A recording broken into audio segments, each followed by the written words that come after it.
Hello everyone. स्वागत है आपका हमारे यूट्यूब चैनल कॉम्पिटेटिव कॉस्मोस में। आज हम आपको शब्द और पद के बारे में बताएंगे।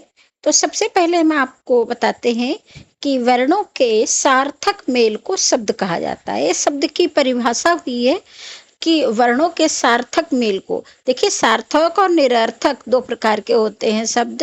तो सार्थक शब्द में सब वर्णों के सार्थक मेल को शब्द कहते हैं। कैसे कहते हैं इस बात को समझेंगे एग्जाम्पल द्वारा। जैसे माँ और ना, ठीक है, इसमें देखेंगे कि माँ और ना मन होता है, ठीक है। इस तरीके से इसमें देखेंगे तो मन एक शब्द है, ठीक, जिसमें कितने चार ध्वनियां हैं। कैसे आप लिखा हुआ देखेंगे, माँ जो हलंत वाला है, अ, न और आ, ये चार ध्वनियां हैं, ठीक है। चारों में हलंत लगा हुआ है। इस शब्द के दो अर्थ हुए, मन के दो अर्थ है। पहला क्या अर्थ है, चित्त के रूप में, और दूसरा मात्रक के रूप में, मतलब मापन के रूप में, ठीक। तो मन एक चित्त चित्त है, हृदय है, इसको भी मन कहते हैं, ठीक है। और मन एक मात्रक के रूप में भी होता है, जिसकी एक माप होती है। तो आप अपने मन की बात बताइए, ठीक है। आप अपने मन की, मेरे मन में ये बात है, तो वो किस रूप में हो गई, एक चित्त रूप में हो गई, ठीक है, एक चित्त के अर्थ में हो गई। दूसरा है, सरकार ने प्रत्येक परिवार को एक एक मन गेहूं दिया। तो देखिए, अब गेहूं एक एक मन दिया, एक किसके रूप में हो गया, मात्रक के रूप में, मतलब एक माप के रूप में। एक नाप होती, एक माप होती है, तो उसको मात्रक कहते हैं। तो वो एक मात्रक के रूप में हो गया, एक एक मन गेहूं दिया, उसकी एक तौल हो गई है, ठीक है, एक उसकी तौल हो गई। एक मन क्या होता है, एक तौल होती है, ठीक। इसके बाद में देखते हैं, देखिए सबसे पहले हम लोगों ने अनेकार्थी शब्द एकार्थी शब्द पढ़े थे, ठीक है। परंतु जब शब्द वाक्य में प्रयुक्त होते हैं तब वे अर्थवाची अर्थवाची यानी किसी खास अर्थ की बात पर पद का रूप ग्रहण कर लेते हैं।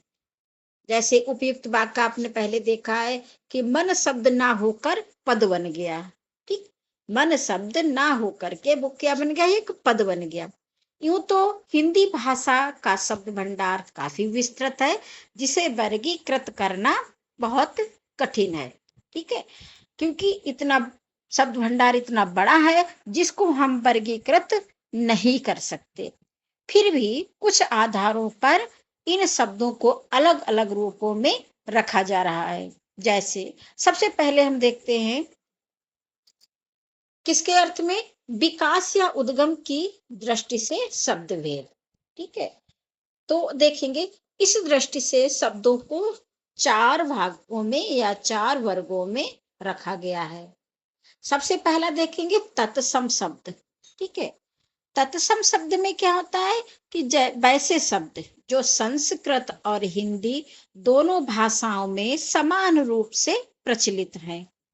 अंतर केवल इतना है कि संस्कृत भाषा में वे अपने विभक्ति चिन्हों या प्रत्ययों से युक्त होते हैं, और हिंदी में वे उनसे रहित होते हैं। यानी कि हिंदी में उनमें जो प्रत्यय और चिन्ह ये चीजें नहीं होती हैं। संस्कृत में जैसे आपने लिखा देखा, यहाँ पे देखेंगे आप लोग, संस्कृत में कर्पूर, ठीक है। हिंदी में इसको क्या कहते हैं, कपूर, ठीक। इसी तरीके से आप देखेंगे संस्कृत में पर्यंक कहते हैं, ठीक, और हिंदी में कहते हैं पर्यंक। संस्कृत में फलम कहते हैं और हिंदी में फल कहते हैं, ये देखेंगे। संस्कृत में ज्येष्ठ कहते हैं, यानी कि जो ये ज्येष्ठ माने ज्येष्ठा होता है, और हिंदी में हमारा ज्येष्ठ हो गया, ठीक। तो ऐसे हम देखेंगे जो संस्कृत वाले शब्द हैं उनको हम तत्सम कहते हैं, और जो हमारे हिंदी में है आ गए हैं उनको हम तद्भव कहते हैं, ठीक। अब ये तो आपने देख लिया कि संस्कृत में और हिंदी में। आगे नंबर दूसरा देखेंगे, तत्सम शब्द आप समझ गए कि वे शब्द जो संस्कृत और हिंदी दोनों भाषाओं में समान रूप से प्रचलित होते हैं, उनको तत्सम शब्द कहते हैं। या सरल भाषा में यूं कहें कि जो शब्द संस्कृत में प्रयुक्त होते हैं और हिंदी में भी वो प्रयुक्त होने लगे हैं, जो संस्कृत के शब्द हिंदी में भी प्रयुक्त होते हैं, उन्हें हम तत्सम शब्द कहते हैं। ठीक, तो आप तत्सम शब्द को अच्छी तरीके से समझ चुके होंगे हमें लगता है। इसके बाद में हम तद्भव शब्द भी देख लेते हैं। तद्भव क्या होता है? देखिए, तद तत् प्लस भाव, इसका संधि विच्छेद करेंगे, तत् प्लस भाव, उससे भाव या उत्पन्न। तत् माने उससे, भाव माने भाव, ठीक है, या उत्पन्न। देखिए, वे शब्द जो तत्सम से विकास करके बने हैं, ठीक, जो शब्द तत्सम से बने हैं, हमारी हिंदी में प्रयुक्त हुए हैं या हम अपने बोलचाल में कहने लगे हैं, उनको हम तद्भव शब्द कहते हैं। और कई रूपों में उनसे समान नजर आते हैं, जो तत्सम के समान नजर आते हैं। ठीक, जैसे अब एग्जाम्पल द्वारा समझेंगे। लिखा हुआ है कर्पूर, आपने पहले ऊपर देखा है कर्पूर, हिंदी में क्या हमने इसको बना लिया? कपूर। ठीक, ऐसे तरीके से पलंग, पलंग, इसको हमने कर लिया। ठीक है, तीसरा है अग्नि, इसको हम क्या कहते हैं? आग कहते हैं। संस्कृत में अग्नि होता है और हिंदी में आग होता है, उसी को हम, इस आग को ही या कपूर को या पलंग को हम तद्भव शब्द कहते हैं। इस तरीके से आपने तत्सम और तद्भव को अच्छे तरीके से समझ लिया होगा, क्योंकि जो आरओ एआरओ का एग्जाम देने वाले हैं, तैयारी कर रहे हैं, उनके लिए बहुत ही इम्पॉर्टेंट है तत्सम और तद्भव शब्द। हम रोज ही तत्सम तद्भव शब्द डाल रहे हैं चैनल पे, आप लोग देख लीजिएगा, उनको नोट करते रहिएगा, क्योंकि वेरी वेरी वेरी इम्पॉर्टेंट है आप लोगों के लिए। चैनल को सब्सक्राइब करिएगा ताकि हम डे बाय डे आपको ये सारी चीजें बताते रहेंगे।